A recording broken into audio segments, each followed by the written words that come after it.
actions qui sont négatives, puis que ça fait en sorte que tu attires du positif pour que ces personnes-là tombent négatifs? Bon, tout ça, c'est des affaires complètement différentes.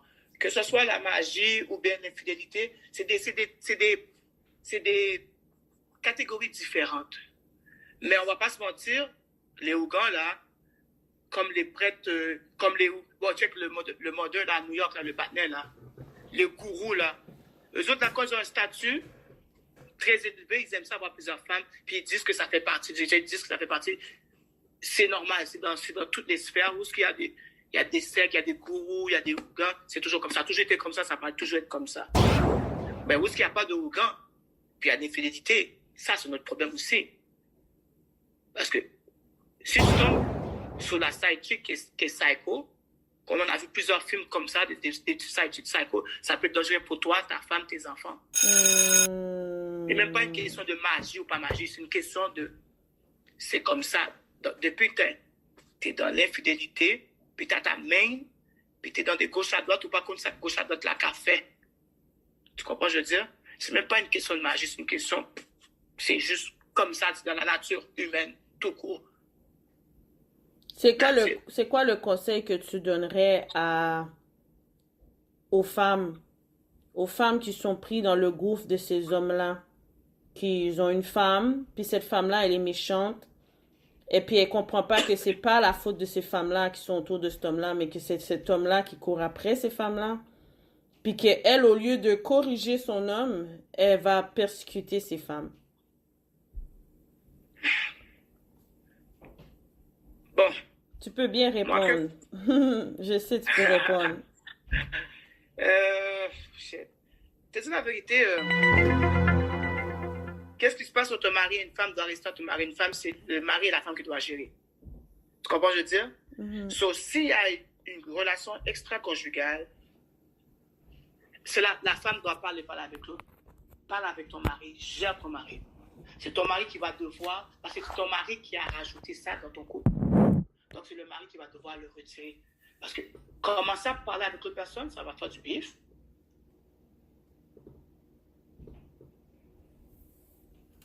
Le faire. Puis des fois, tu sais, je regarde des films et je vois les sachets, ils ont tout dans leur sac, là. Tu comprends? So, gère ton mari. Si tu gères bien tout. Tu sais, il y en a qui disent, j'oublie c'est de quoi qu'on parlait. Mais une affaire, j'avais mis un post au corps.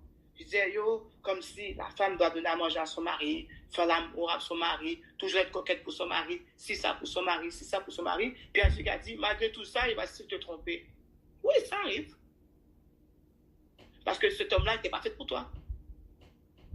That's it. Il y a des gens qui sont juste plus forts que les autres, là.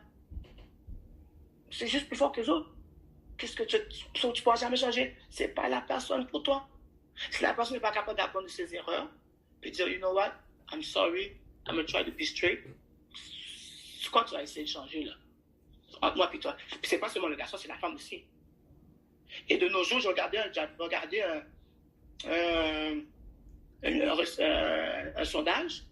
Ils ont dit, dans les années qu'on vit en ce moment, les femmes trompent plus les hommes que les hommes trompent leurs femmes. Et une femme ne laissera jamais son mari s'il n'a pas un autre homme prêt pour elle. Ils ont dit une femme... c'est quoi j'avais dit encore? Parce que j'ai oublié, j'avais même posté sur Facebook il y a quelques temps de ça. Ils disent que le taux d'infidélité est le double ou le triple chez la femme comparé à l'homme. Maintenant, peut-être une manière que la femme se révolte. Elle est tellement tannée ou elle veut, je ne sais pas. Mais on juge beaucoup les hommes de nos jours, mais la femme a pris le dessus. Parce que maintenant, tout le mouvement que la femme est dépendante, la femme est égale à l'homme, tout ça.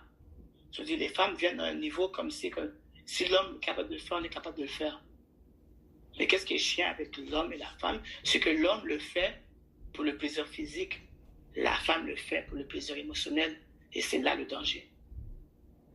Donc, si la femme elle rentre dans cette dimension-là émotionnelle, en tout cas, on va aller vraiment dans la profondeur de ce que tu viens de dire, ok? Parce que il y a quelque chose qu'on oublie qui est très important comme base, c'est que Écoute, être en couple, c'est qu'on habite ensemble. Si moi j'habite chez moi, toi t'habites chez toi, ça fait 1 an, 2 ans, on est ensemble, on n'a jamais de plan futur, je suis désolée, mais on est des célibataires. Légalement parlant, t'es célibataire. Tu dois déclarer des célibataire dans tes impôts. Oui, oui, oui. Bon, Ah oui, c'est fait que sûr. t'es libre de faire qu'est-ce que tu veux jusqu'à temps que toi, ta conscience te dit, ok, tu sais quoi, moi, je suis settle down avec mon homme, puis je suis prête avec lui, je me consacre à lui, il y a de l'avancement dans la relation, on habite ensemble. Ok, mais tant si longtemps qu'il n'y a pas ça, et quand c'est prouvé, là, n'importe où, tu peux même aller en thérapie de couple, ils vont te dire, vous êtes célibataire, mais si vous êtes tous les deux consentants de votre relation et vous savez que vous allez ensemble, habiter ensemble. Dès que tu habites avec la personne, vous êtes un couple. Vous êtes reconnu un couple après 12 mois, conjoint de fait. Puis après ça, si vous vous mariez, mariez-vous. Mais avant ça, tu es libre. C'est ça que les gens semblent oublier. Tant si longtemps tu n'habites pas avec ton homme, tu es un homme libre. Tu es une femme libre. Fait que l'affaire de dire, oh oui, that man is not good, that woman, she's not good because she's doing that, he's doing that. Moi, je trouve que, yo, excuse-moi, est-ce que les deux t'ont confirmé qu'ils sont officiellement ensemble? Ça dépend, ça dépend. Mais c'est ça, une relation. C'est pour ça qu'il y a une question que les hommes n'aiment pas quand les femmes le posent. Que les femmes posent, qu'est-ce qu'on est? Ah, ces garçons parlent aimer ça. Parce qu'ils aiment ça être libre. Mais, disons, ok, selon les styles et ça, comme tu l'as dit, oui, tu n'es peut-être pas en couple. Mais, je vais te mettre toi dans la situation. Tu fréquentes un gars, tu le files. Disons. Tu files ce gars-là. Tu t'accepterais. Là, maintenant, dans ta tête, tu dis, j'aime bien ce gars-là, j'aurais voulu avoir de quoi de sérieux avec lui. Mais là, il commence à coucher à gauche, à droite. Est-ce que tu vas l'accepter? Ben, présentement dans ma vie, non. Bon, that's it. Ça veut dire, tu as un feeling que tu n'habites pas encore avec, tu n'es pas encore marié avec, mais tu espères avoir quelque chose de sérieux. Mais si tu espères avoir quelque chose de sérieux, puis la personne n'est pas sérieuse, vous ne savez pas beaucoup. Exactement. Tu comprends ma philosophie? C'est des fois, c'est des... Alors, si tu veux quelque chose de sérieux à quelqu'un, mais la relation, le commencement de la relation n'est pas sérieuse, est-ce que tu penses que ça va être sérieux plus devant? Non. C'est ça. C'est pour ça qu'on te dit que c'est pas tout à fait.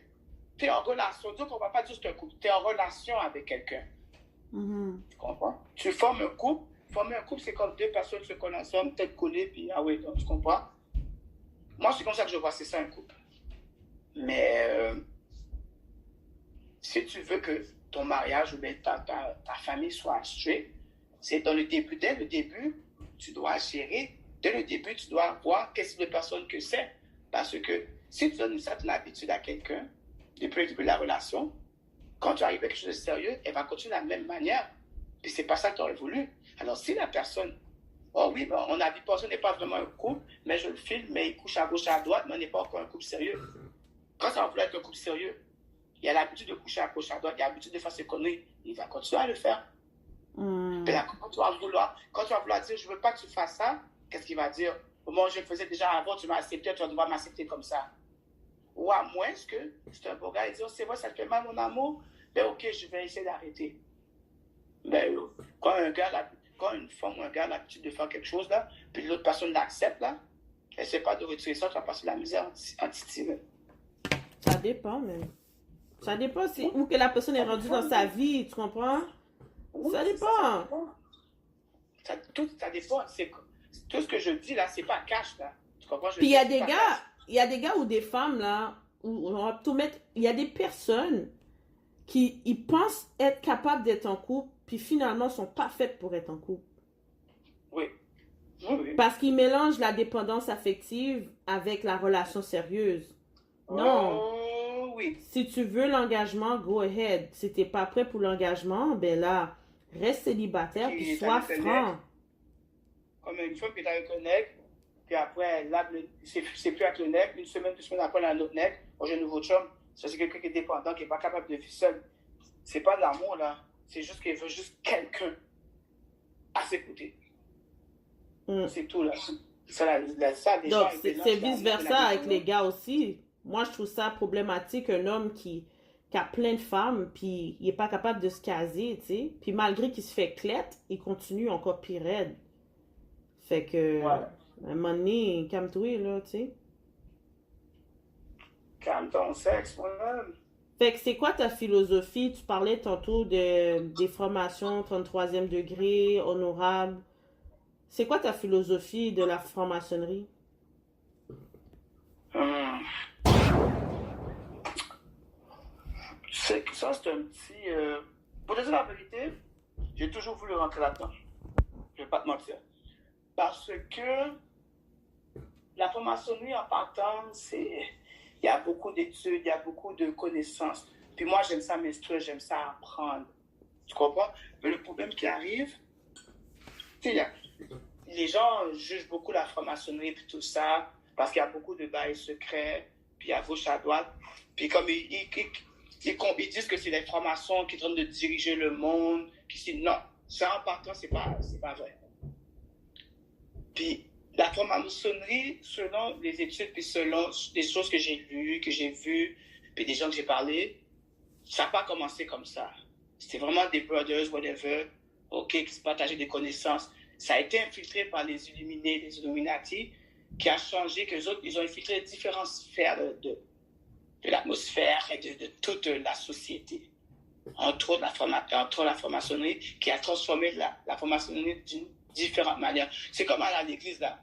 Tu peux à l'église avoir une bonne chose, puis il y a une personne qui rentre dans l'église, puis c'est pas ça qu'il a en tête. Lui, il y a quelque chose d'autre, il y a un autre agenda en tête, puis il monte dans la sphère, puis il corrompt tout le monde, tu comprends?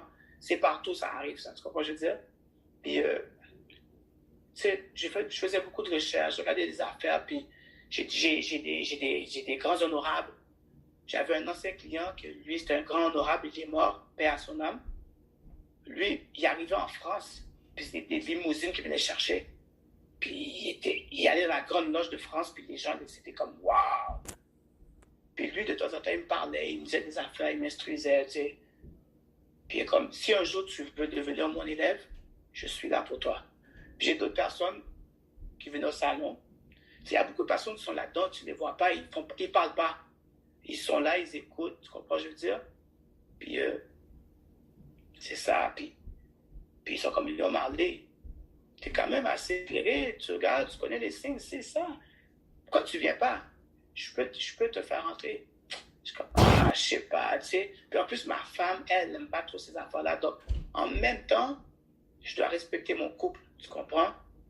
Puis ton foyer, qui est ta famille. C'est justement, tu comprends? Comme, c'est comme, moi, j'ai voulu rentrer juste pour la connaissance. Parce qu'il y a tellement de connaissances, on t'apprend à lire les hiéroglyphes, on t'apprend plein d'affaires. Mais il y a une section, quand tu avances dans les degrés, que ça commence à devenir un peu chelou. Tu comprends? So, moi, j'ai pas envie de rentrer là-dedans. Parce que, quand ma mère était dans la magie, je faisais des cauchemars à chaque soir, ou presque. À presque chaque soir, des démons, des esprits venaient me parler, venaient m'attaquer. J'ai pas aimé ça. Donc, je sais pas quoi j'ai passé. Je sais dans quoi je pourrais m'embarquer. Donc, je ne veux pas faire subir ça à ma famille. Mais si on me disait qu'il n'y aurait pas toutes ces affaires d'incantation, puis des affaires de magie, puis des affaires de même, je serais rentré. Et j'aurais bien voulu donner les hiéroglyphes, savoir des affaires que d'autres personnes ne peuvent pas savoir sur l'histoire. J'aurais voulu savoir. Mais j'apprends certaines affaires par certaines personnes, à gauche, à droite. Je vais faire mes recherches, parce que je ne reste pas. Moi, je suis une personne qui...